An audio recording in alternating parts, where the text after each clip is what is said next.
परमेश्वरका अति नै प्रिय अनि आदरणीय दाजुभाइ तथा दिदीबहिनीहरूमा ख्रीष्ट येशूको नाममा जय मसीह। हामी जसले आफैलाई हामी ख्रीष्टको सन्तान भनिकन भन्दछौँ, जसले आफ्नो जीवनलाई ख्रीष्ट येशूमा हामी अर्पण गरेका छौँ अनि येशू ख्रीष्टलाई हामीले आफ्नो जीवनमा मेरो मुक्तिदाता अनि उद्धारकर्ता भनिकन हामीले स्वीकार गरेका छौँ। अनि हामी जसले आफ्नो जीवन पर्यन्त म परमेश्वरको महिमा गर्नेछु, म ख्रीष्टको निम्ति जिउनेछु भनिकन हामी प्रतिबद्धता जनाइकन हामी ख्रीष्टमा अघि बढ्दैछौँ। र पनि तपाईँ अनि मैले जानेर नजानेर नोइङली अननोइङली कतिचोटि हामी ख्रीष्टको वचनको विरुद्धमा हामी उभिएका हुन्छौँ। तपाईँ अनि मलाई परमेश्वरको जीवित वचनले भन्दछ, संसारसँग युद्धि जुवामा ननारियो, किनभनेदेखिलाई संसार र परमेश्वरको मानिसको बिचमा चाहिँ फरकपना छ। तपाईँ अनि म एकजना क्रिस्चियन व्यक्ति हुँ भनिकन हामी थाहा हुँदै पनि तपाईँ अनि मलाई परमेश्वरको वचनले यस्तो कार्य गर्नु हुँदैन भन्ने कुरा तपाईँ अनि मैले जान्दै पनि कतिचोटि तपाईँ अनि म पापसँग संसारको कुराहरूसँग हामी साझेदारी गर्न पुगेका हुन्छौँ, जसले तपाईँ अनि मलाई एउटा ख्रीष्टको महिमादेखि अलग गर्ने कार्य चाहिँ गरिराखेको हुन्छ। यदि तपाईँ अनि मैले प्रभुको वचनले भन्दै पनि हामी त्यही कुराहरूलाई हामी गर्दैछौँ भनेदेखिलाई तपाईँ अनि म कुन बाटोमा जाँदैछौँ, संसारसँग यदि हामी यो त्यही भइकन हामी हिँड्दैछौँ भनेदेखिलाई तपाईँ अनि मेरो जीवनमा ख्रीष्टको महिमा रहँदैन। यदि तपाईँ अनि म जसले आफूलाई एउटा क्रिस्चियन हो भनिकन हामी भन्दछौँ अनि हामीले आफ्नो जीवनलाई ख्रीष्टमा अर्पण गरेका छौँ र पनि तपाईँ अनि मेरो जीवनबाट पापसँग साझेदारीका कार्यहरू हुँदैछ भनेदेखिलाई आउनुहोस् आजको यस भिडियोमा हामी यो विषयमा वर्णन गर्नेछौँ। एकजना व्यक्ति जसलाई थाहा छ म परमप्रभुको निमित्ति अलग गरिएको एक नाजरी हुँ भन्ने कुरा, जसलाई थाहा हुँदै पनि उसले के गल्ती गर्न पुगेका छन् भनेदेखिलाई संसारसँग साझेदारी गर्न पुगेका छन्, जसको परिणाम उसको जीवनबाट परमेश्वरको हातमा हटेर गएको छ। तपाईलाई यो घटना याद भयो होला, म सिम्सनको विषयमा भन्न गइराखेको छु। अनि आउनुहोस् हामी यसलाई वचनबाट हामी हेर्नेछौँ। न्यायकर्ताको किताब हामी 16 अध्यायको म तपाईँहरूको बिचमा 17देखि 20 पदसम्मलाई म पढ्न चाहन्छु। यसकारण आफ्नो गुप्त कुरा तिनले त्यसलाई भनिदिए। तिनले भने, मेरो कपालमा कहिले छुरा लगाएको छैन, किनभने जन्मैदेखि परमेश्वरको निमित्ति अलग गरेको म एक नाजरी हुँ। यदि मेरो कपाल खौरियो भने मेरो बल मबाट गइहाल्नेछ र म अरू मानिसहरू जस्तै निर्बल हुनेछु। तिनले सबै गुप्त कुरा बताएका हुन् भनेर जब दलिलाले थाहा पाए, तब त्यसले पलिस्तीहरूका मुखियाहरूलाई डाकी पछाएर भनी, झट्टै आउनुहोस्, तिनले मलाई आफ्ना गुप्त कुरा बताएका छन्। यसैले पलिस्तीहरूका मुखियाहरू आए र आफ्नो साथमा चाँदी पनि ल्याए। त्यसले सिम्सनलाई आफ्नो काखमा सुताई र एकजना मान्छेलाई बोलाएर 7वटा लट्टा खौरिन लगाए। यसरी दलिलाले सिम्सनलाई काबुमा पार्न लागे अनि तिनको बल हट्यो। 20 पदलाई म पढ्न चाहन्छु। तब त्यसले कराएर भने, सिम्सन, पलिस्तीहरू तपाईँमाथि आइलागे है। तिनी आफ्नो निन्द्राबाट जागेर भने, म सधैँ चाहिँ आफैलाई मुक्त गर्नेछु, तर परमप्रभुले तिनलाई छोडिसक्नु भएको छ भनी तिनलाई थाहा थिएन। प्रभुको जीवित वचन पढाइमा आशिष दिनुभएको होस्। यहाँनिर के कुरा लेखेको छ भनेदेखिलाई सिम्सनलाई थाहा छ म परमप्रभुको निमित्ति अलग गरिएको हुँ, म एक नाजरी व्यक्ति हुँ, परमेश्वरको निम्ति म छुट्याएको मानिस हुँ भन्ने कुरा उनलाई थाहा हुँदै पनि जब दलिलाले उसलाई बार सोध्दछन्, है, तपाईको शक्ति केमा छ, तपाईले कहाँबाट शक्ति पाउनुहुन्छ, तपाईको शक्तिको रहस्य के हो भनिकन जब दलिलाले बार सिम्सनलाई भनिराख्छिन्, वास्तवमा दलिलाले गरेको प्रेम चाहिँ नि साँचो प्रेम थिएन। उसले चाँदीको पैसाको निम्ति, सिक्काको निम्ति सिम्सनलाई प्रेम जताइराखेको थियो। तर जब हामी यो घटनालाई हेर्दैछौँ, यहाँनिर सिम्सनलाई राम्रोसँग थाहा छ कि म चाहिँ परमप्रभुको निमित्ति अलग गरिएको एक नाजरी हुँ। परमेश्वरको निम्ति म अलग गरेको व्यक्ति हुँ भन्ने कुरा जसै सिम्सनलाई थाहा हुँदै पनि सिम्सनलाई के कुराको चाहिँ ज्ञान छैन भनेदेखिलाई यदि म दलिलासँगै रहिरहे भनेदेखिलाई दलिलाले मलाई धोका दिन्छ भन्ने कुराको ज्ञान हामी यहाँनिर देख्दैनौँ। जस कारणले सिम्सनलाई दलिलाले बार बार सोध्दैछिन् कि तपाईँको महाबलको रहस्य के छ, तपाईँले कहाँबाट शक्ति पाउनुहुन्छ। जब दलिलाले यो कुरालाई बार बार सिम्सन कहाँ प्रकट गर्दछन्, सिम्सन जो आफैलाई परमेश्वरको निम्ति अलग गरेको एक नाजरी हो भनिकन उसलाई थाहा छ र पनि दलिलासँग ऊ लाग्दै दलिलासँग ऊ लसपस हुँदै गर्दाखेरि दलिलासँगको उसको सम्बन्धहरूलाई बढाउँदै गर्दाखेरि दलिलाले उसको जीवनमा परमेश्वरको महिमालाई कट गरिदिएको छ। सिम्सनको जीवनबाट परमेश्वरलाई हटाइदिएको छ।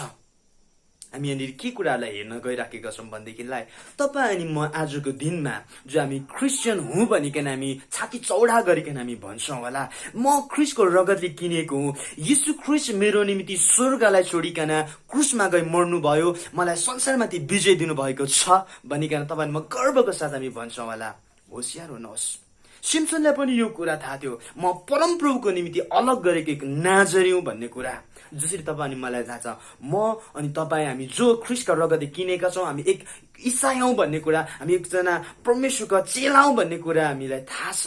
तर होशियार हुनुहोस्, यो ज्ञानले चाहिँ नि केवल हामीलाई पर्याप्त छैन ख्रिस्टसँग हामीलाई जिउनुको निमित्त है। परमेश्वरको वचनले भन्दछ परमेश्वरको राज्य चाहिँ नि केवल शब्दमा मात्र होइन तर शक्तिमा छ भनिकन पहिलो कोरिन्थीको किताब 4:20 भन्दछ। आजको यो समयमा पनि धेरै हामीजनालाई थाहा छ म ख्रिस्टको मानिस हुँ, म परमेश्वरको सन्तान हुँ, उहाँको रगतले म किनिएको छु, उहाँको आत्माको छाप मलाई लागिएको छ भनिकन तपाईँ अनि म जसै यो कुराको कन्भिक्सन हामी भित्र छ, यो कुराको कन्फर्मेसन जसै हामी भित्र छ र पनि यो कुराले हामी भित्र बास गर्दै पनि यदि हामीले चाहिँ नि सिम्सनले जसरी दलिलासँग सम्बन्ध राखिराख्यो त्यसै गरिकन संसारसँग, संसारको थोकसँग, संसारको कुरासँग, संसारका मानिसहरूसँग घनिष्ठतामा सम्बन्ध राख्दै गयौँ भनेदेखिलाई याद गर्नुहोस् एक दिन यस्तो समय आउनेछ जसले चाहिँ तपाईँ अनि मलाई ख्रिस्टको प्रेमबाट, ख्रिस्टको महिमाबाट, उहाँको सन्तानबाट तपाईँ अनि मेरो नाउँलाई हटाइदिनेछ, तपाईँ अनि मलाई ख्रिस्टबाट हटाइदिनेछ, तपाईँ अनि मलाई संसारले आफ्नै गराउँछ। किन भनेदेखिलाई हामी सबैजनालाई थाहा छ प्रभुको जीवित वचनले भन्दछ यो संसारको शासक चाहिँ नि, यो संसारको देव चाहिँ नि अन्धकारको शक्ति हो, जो एउटा पतन, एउटा फलन एन्जल हो भनिकन परमेश्वरको वचनले भन्दछ। अनि तपाईँ अनि मलाई स्ट्रिक्टली म यो कुरा भन्न चाहन्छु, हामी हरेकजनाले यो कुरालाई वर्णन गरौँ कि तपाईँ अनि म पनि सिम्सनले हिँडेको बाटोमा त हिँड्दैछौँ कतै, कि हामी पनि आफैलाई परमेश्वरको निम्ति अलग गरेको यीशु ख्रिस्टको रगतले किनेको जाति म मानिस हुँ भनिकन हामी चिनिँदै गर्दाखेरि पनि यदि संसारसँगै हामी लसपस गर्दैछौँ भनेदेखिलाई, संसारको कुरासँग हामी साझेदारीमा बढ्दैछौँ भनेदेखिलाई होसियारी हौँ।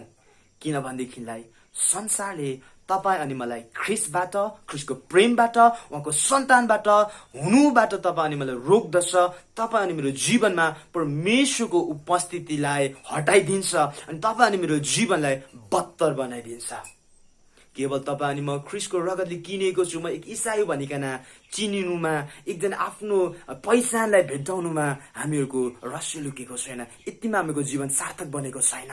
यहाँनिर सिम्सन जसलाई थाहा छ म चाहिँ सर्वशक्तिमान परमेश्वरको नाजरी हुँ, उहाँको निम्ति म अलग गरेको मानिस हुँ भन्ने कुरा जसै सिम्सनलाई थाहा थियो र पनि सिम्सनले के गरेका छन्, जसै दलिलासँगको सम्बन्धमा, प्रेमको सम्बन्धमा रहिरहेका छन्, दलिलाले उसको जीवनमा, सिम्सनको जीवनमा परमेश्वरको महिमालाई हटाइदिएको छ, दलिलाले परमेश्वरको उपस्थितिबाट सिम्सनलाई खोसेर लगेको छ। होसियारी हुनुहोस्, अहिलेको यो दिनमा अनि यो समयमा तपाईँको जीवनमा यो दलिला रूपी यो क्यारेक्टर निभाउने धेरै मानिसहरू हुन सक्छ। तपाईँ अनि मैले युज गर्ने हामीहरूको सोसियल मिडियाहरू, फोनका कुराहरू, ग्याजेटिङका कुराहरू हुन सक्छ, तपाईँ अनि म मेरो फ्रेन्ड सर्कलका कुराहरू हुन सक्छ, तपाईँ अनि मैले देखाउँदै गरेको इन्ट्रेस्टेड कुराहरू हुन सक्छ जसले तपाईँ अनि मलाई ख्रिस्टको महिमाबाट टाढा लान्छ नि। त्यो हरेक कुराहरूले चाहिँ नि यही दलिलाको भूमिकालाई निभाइराखेको छ। तपाईँ अनि म होसियारी हौँ, तपाईँ अनि म सतर्क हौँ, यदि कुनै पनि कुराले आज ख्रिस्टको महिमा हुनुबाट तपाईँ अनि मलाई रोक्दैछ भनेदेखिलाई तपाईँ अनि म आफैलाई म क्रिस्चियन हुँ भनिकन चिन्नुमा है के पनि लाभ हामीलाई मिल्दैन। किनभनेदेखिलाई प्रभुको वचनले भन्दछ हामीहरूको कार्य चाहिँ यदि हामी क्रिस्चियन हो, ख्रिस्टको रगतले किनेका छौँ भनेदेखिलाई एक्सनमा त्यो कुराहरू देखिनुपर्छ। जसरी परमेश्वरले भन्नुभएको छ तिमीहरूले मलाई प्रेम गर्छौ भनेदेखिलाई मेरो वचनलाई पालना गर्ने गर है। यसै कारणले म तपाईँलाई भन्न चाहन्छु हामीहरू होसियारी हौ। केवल म यो क्रिस्चियन हुँ, म परमेश्वरको रगतले किनिएको छु, म उहाँको सन्तान हुँ भनिकन हामीले त्यतिमा मात्रै हामी ढुक्क हुनु हुँदैन। किनभनेदेखिलाई परमेश्वरको सन्तानलाई नाश गर्नको निमित्त अन्धकारको देव, अन्धकारको शासकले हर समय अनि हर घडी ऊ ननिदाइकन तपाईँ मेरो पिछा गरिराखेको छ। यसै कारण तपाईँहरूले अनि हामीहरूले यो कुरा बुझ्नु जरुरी छ कि आजको यो समयमा यो दलिला रूपी कुराहरू चाहिँ नि एक्टिभेट छन्। तपाईँ मेरो चारैतिर, तपाईँ मेरो वरिपरि यो कुराहरू चाहिँ नि घुमिराखेको छन्। आज संसारमा जे जति कुरा छन् त्यसले चाहिँ एउटा दलिलाको क्यारेक्टरलाई निभाइराखेको छ। तपाईँ अनि म भित्र भएको ख्रिस्टको त्यो नाउँलाई कसरी मेटाउने, तपाईँ अनि म भित्र भएको परमेश्वरको आत्माको छापलाई कसरी मेटाउने, हर समय संसारका कुराले यही कुरालाई फलो गरिराखेको छ कि तपाईँ अनि मलाई चाहिँ ख्रिस्टबाट अलग गर्नु। आजको वचनबाट म तपाईँलाई भन्न चाहन्छु यहाँनिर जब दलिलाले सिम्सनले आफ्नो काखमा सुताइकन के गरेको छ, उसको सबै त्यो लट्टाहरूलाई खौरिदिएको छ। एक्चुअली यहाँनिर परमेश्वरको अभिषेकलाई, परमेश्वरको वचनलाई उसले तोड्नु लगाइदिएको छ। इन द सेम वे जब हामी संसारसँगको मित्रतामा, संसारसँगको साझेदारीतामा हामी अघि बढ्छौँ नि, तपाईँ अनि मेरो जीवनबाट पनि परमेश्वरको वचनका कुराहरू, परमेश्वरका आज्ञाहरूलाई नि ब्रेक गराउनुको निमित्त नि संसारको थोकले, संसारका मानिसहरूले, संसारको सम्बन्धले के गर्छ भनेदेखिलाई त्यसलाई नरिस गर्छ, त्यसलाई पोषण दिन्छ ताकि हामी ख्रिस्टबाट अनि उहाँको सम्बन्धबाट, उहाँको करारबाट तपाईँ अनि म अलग हौँ भन्ने।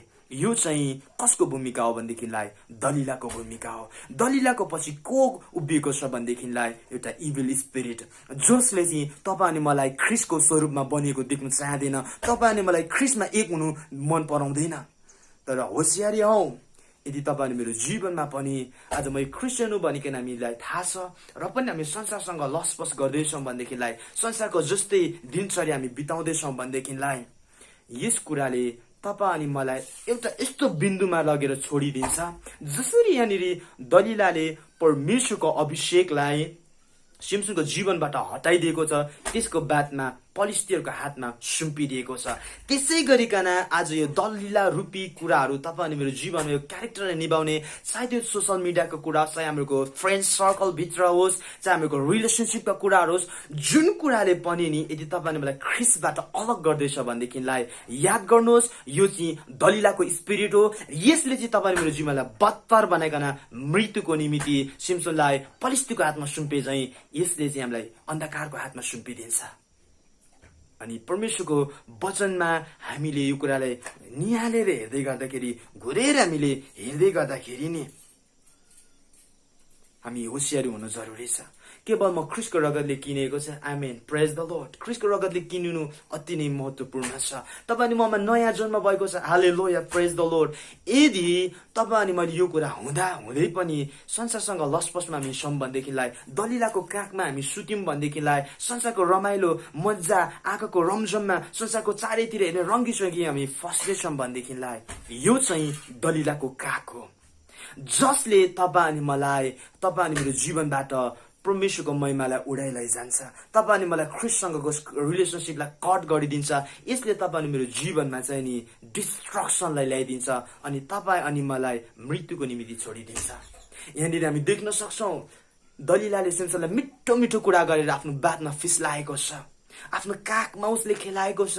अनि जब सिम्सन निदाएको छ नि त्यतिखेर उसको केस खौरिदिएको छ, परमेश्वरको वचनलाई ब्रेक गर्न लागेको छ, आज्ञालाई ब्रेक गर्न लागेको छ, परमेश्वरसँगको नाजरीपनालाई हटाइदिएको छ। त्यस्तै गरिकन नि जब तपाईँ अनि मलाई पनि नि संसारको कुराहरूमा इन्ट्रेस्टेड हामी हुन थाल्छौँ, संसारको कुराहरूमा हामी लटुपुटु गरेर हामी संसारको क्राकमा हामी निदाउन थाल्छौँ नि, त्यतिखेर कतिखेर चाहिँ नि तपाईँ अनि मेरो जीवनबाट परमेश्वरसँगको सम्बन्धलाई संसारले अनि यो कुराले काटिदिन्छ, तपाईँ मलाई ज्ञानै हुँदैन। यसकारण हामी होसियार हौँ, हामी जागा रहौँ कि तपाईँ अनि म ख्रीष्टको रगतले किनेका छौँ र पनि अझै हामी जागा रहनु जरुरी छ कि तपाईँ अनि मेरो जीवनबाट प्रभुको आत्माले हामीलाई नछोड्नु भएको होस्, तपाईँ अनि मेरो जीवनबाट प्रभुको महिमा नगुमेको होस्। हुन्छ, आजको यो वचनबाट तपाईँलाई म यही कुरा भन्न चाहन्छु, तपाईँ अनि म ख्रीष्टमा हामी नयाँ मानिसहरू, नयाँ सृष्टिहरू हौँ। तपाईँ अनि मलाई ख्रीष्टले आफ्नो भित्र लुकाउनु भएको छ। तपाईँ अनि मैले जसले आफ्नो जीवनलाई चाहिँ ख्रीष्ट येशूमा समर्पण गरेका छौँ, उहाँलाई हामी आफ्नो जीवनको स्वामी भनिकन स्वीकार गरेका छौँ। हामी यो कुराको पनि ख्याल गरौँ कि आज हामी यो कुरालाई, यो ओदालाई पाएर पनि यदि संसारसँग चाहिँ हामी लसपस गऱ्यौँ भनेदेखिलाई, संसारको थोकहरूसँग हामीहरूको हेमचिम बढी भयो भनेदेखिलाई, यसले चाहिँ नि तपाईँ अनि मेरो जीवनबाट परमेश्वरको महिमालाई हटाइदिन्छ। अनि हामी एकदमै होसियारी भइकन यो कुराको हामी निर्णय गरौँ कि अबको यो जीवनमा हामी कसरी जिउने। हामीहरूको सम्बन्ध अब चाहिँ संसारको कुराहरूसँग होइन, तर ख्रीष्टसँग भएको होस्।